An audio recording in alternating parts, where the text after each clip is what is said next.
वडेट्टीवारांकडून नवनीत राणांवर टीकेची झोड उठवली गेली। निवडणुकीमध्ये जिरवली तरी सुद्धा राणा शुद्धीवर येत नाही। राणा जातीय विष पेरण्यासाठी पोसलेली विषवल्ली आहे असा घणाघात त्यांनी केला। राणांवर गुन्हा दाखल करून त्यांना अटक करा असंही वडेट्टीवार म्हणाले। तर चिल्लर लोकांवर बोलत नाही असं म्हणत नवनीत राणा यांनी वडेट्टीवारांवर पलटवार केलाय। काँग्रेसने हिरवे विषारी साप पोसलेले आहेत अशा शब्दांमध्ये वडेट्टीवारांना त्यांनी प्रत्युत्तर दिलंय।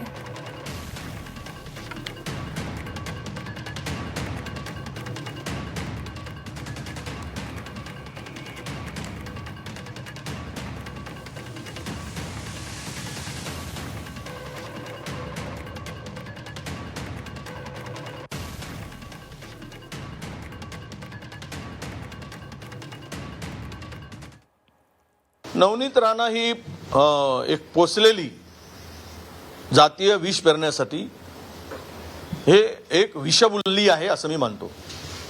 विषवल्ली नवनीत राणा म्हणजे जात आणि धर्मामध्ये भांडणं लावून सत्तेची पोळी कशी शकता येईल अशा प्रकारची पोसलेली पाणी घालून म्हणजे जिवंत ठेवणारी ही विषवल्ली आहे।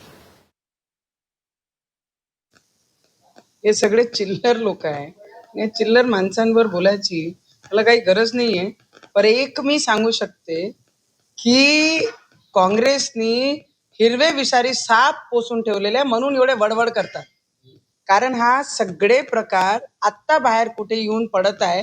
काँग्रेसच्या काळामध्ये हे हिरवे विषारी सापांना जपण्याचं काम आणि त्यांच्यावर हा सगळे प्रकरण दाबण्याचं काम काँग्रेसने केलं होतं। पण आता ते बाहेर निघत आहे। पण हे हिरवे विषारी जेवढे साप आहे ना त्यांना ठेचण्याचं काम आमचे देवेंद्र फडणवीस जी आणि आमचे देशाचे प्रधानमंत्री हे करणार आहे। त्यांना सोडणार नाही।